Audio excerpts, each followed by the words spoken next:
Halo Gemini, selamat datang dan terima kasih sudah mampir. Semoga kamu dalam keadaan sehat. Ini adalah reading tengah bulan Oktober. Kita akan lihat apa yang perlu kamu tahu ketika kamu nonton reading ini ya. Oke, kita buka dulu. Oke, yang pertama energi dari masa lalu yang mungkin efeknya masih terasa sekarang adalah cakra keempat gitu, cakra hati.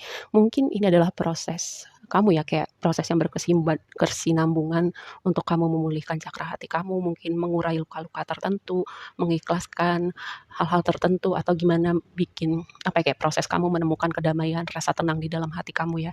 Jadi ini kayak proses yang masih berjalan sampai sekarang, entah itu kayak udah berapa waktu berlalu atau baru-baru ini. Dan tema kamu ketika kamu nonton reading ini adalah Temple Path gitu. Mungkin ini ada hubungannya, mungkin juga enggak, tapi ini temanya tentang sesuatu perjalanan tentang higher path gitu. Perjalanan tentang spiritualitas gitu, menemukan apa sih esensi yang lebih jauh, lebih dalam tentang kehidupan gitu ya. Lalu yang berikutnya, kenapa bisa berhubungan gitu? Karena ketika kita masuk dalam perjalanan spiritual tertentu gitu ya, itu ada kayak pemulihan cakra kita mulai dari yang paling bawah sampai naik ke atas, terus mungkin ada blok-blok tertentu di cakra tertentu kamu, dalam hal ini mungkin cakra hati ya, tentang gimana bikin hati kamu damai atau mengikhlaskan hal-hal tertentu. Dan bisa juga memang kayak fokus kamu di bulan Oktober ini adalah tentang perjalanan spiritual atau melihat lebih jauh, lebih dalam tentang esensi kehidupan ini tuh seperti apa gitu ya. Lalu di waktu yang akan datang sesuatu yang perlu kamu perhatikan adalah financial constraint ini berbicara nggak harus selalu yang menakutkan gitu tentang konteks finansial kamu, tapi bisa lebih kayak kamu mindful dengan pengeluaran kamu, mindful dengan cara kamu menggunakan uang, apakah itu berasal dari abundance mindset atau mentalitas kekurangan, mentalitas keberlimpahan. Nah, kamu tuh dalam melihat hidup, dalam melihat keuangan kamu tuh dari mentalitas yang mana gitu, abundance mindset sama lack mindset gitu, mentalitas kekurangan. Dan ini sesuatu yang perlu kamu perhatikan gitu ya. Atau bisa juga proses ini mungkin kamu lagi mencoba gitu mengimprove kondisi finansial kamu, pekerjaan kamu, bisnis kamu. Oke, mari kita bahas lebih lanjut ya.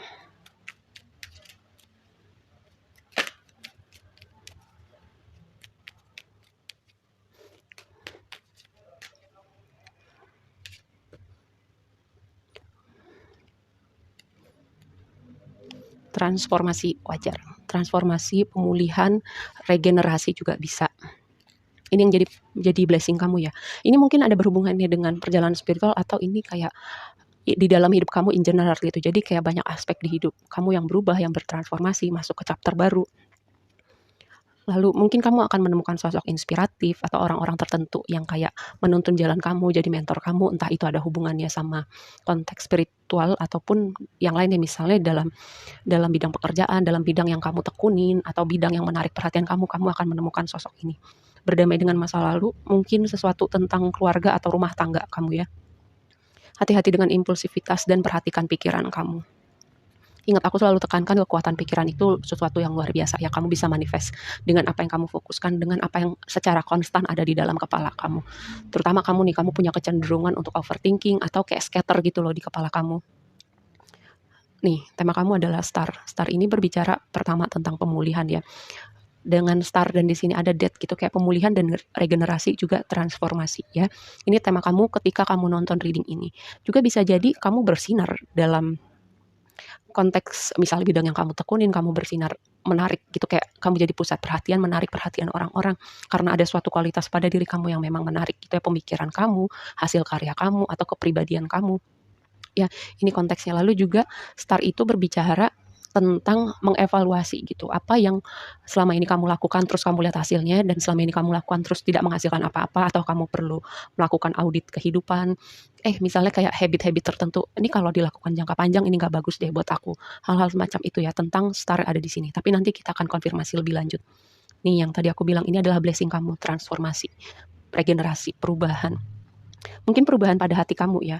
Akhirnya kamu bisa memaafkan atau mengikhlaskan situasi tertentu, kamu menemukan gimana gitu, menemukan kedamaian, ketenangan hidup, mungkin lewat perjalanan spiritual kamu, atau perjalanan yang sudah kamu jalanin selama ini ya.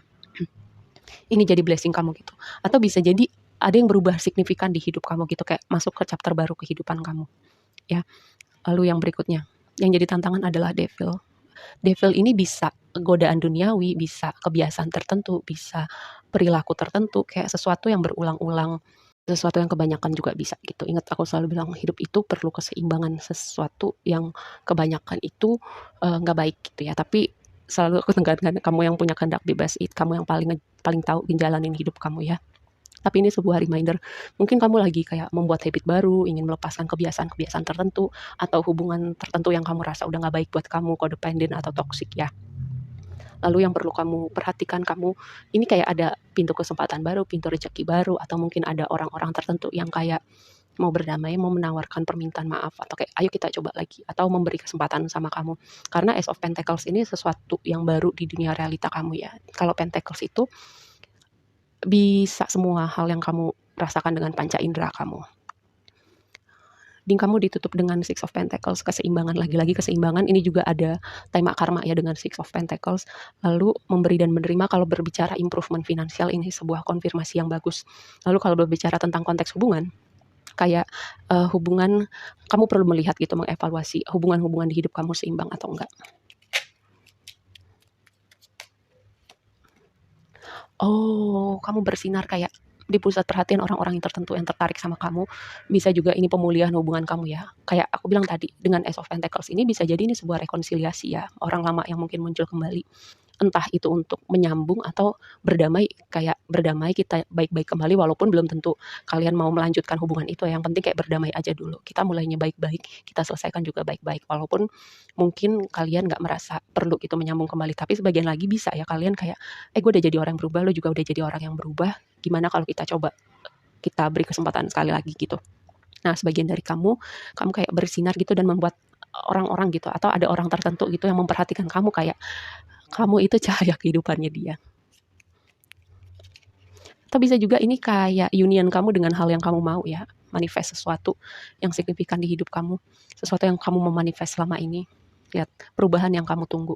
Three of Wands, momentum manifestasi. Sesuatu yang kamu tunggu, bisa jadi kamu menunggu keberadaan orang ini juga gitu sebenarnya.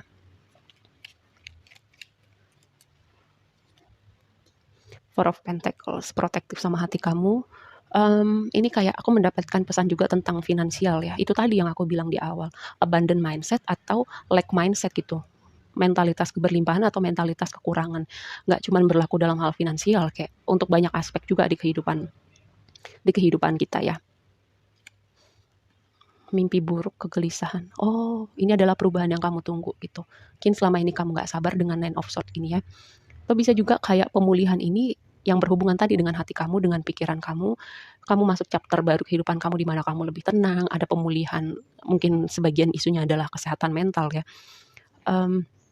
Bisa jadi juga kayak sesuatu hal yang kamu overthinking selama ini ternyata keadaan berprogres ke arah yang jauh lebih baik gitu, bahkan bukan sesuai dengan apa yang kamu overthinking selama ini gitu. Jadi ternyata kamu mikir skenario yang jelek, kamu khawatir, kamu cemas, tapi ternyata keadaan berprogres jauh lebih baik ya. King of Pentacles. Tadi aku bilang ya, progresi finansial, progresi bisnis kamu, atau bisa jadi sosok orang ini seperti King of Pentacles ya, atau kamu King of Pentacles-nya, di mana King of Pentacles ini adalah sosok yang abundant, sosok yang reliable. Kalau bicara orang yang berkecimpung dalam dunia bisnis, dia itu orang yang kompeten dalam bisnis yang dia tekunin, dalam bidang pekerjaan yang dia tekunin. Sorry ya buat noise-nya. Oke, kita tutup dengan satu pesan lagi. Show the world the real you. Tunjukkan dunia diri kamu yang sesungguhnya. Jadi mungkin ada part-part dalam diri kamu yang tidak kamu tunjukkan kepada dunia. Mungkin sebagian dari kamu gini ya, perjalanan spiritual kamu itu atau perubahan diri kamu nih dengan transformasi, perubahan yang signifikan kamu nggak tunjukin kepada dunia gitu. Kayak lebih kepada ya udah ini sesuatu yang personal gitu. Jadi kayak aku pilih nge-keep ini untuk diri aku aja gitu. Tapi sebagian lagi memang kamu merasa belum terlalu nyaman gitu. Kayak merasa ada keseganan, rasa khawatir dijudge, hal-hal semacam itu. Karena di sini ada yang overthinking ya. Ada sesuatu tema tentang overthinking. Mungkin kamu khawatir dijudge, tapi ternyata setelah kamu tunjukin sedikit demi sedikit tentang part diri kamu yang kamu tunjukin selama ini, oh ternyata orang gak ngejudge aku, oh ternyata gak seburuk yang aku pikirin, hal-hal semacam itu ya. Jadi ini sesuatu yang bisa memberi perspektif baru buat diri kamu. Oke, segitu aja dulu readingnya kali ini buat kamu. Semoga bermanfaat dan sampai ketemu di reading berikutnya. Bye.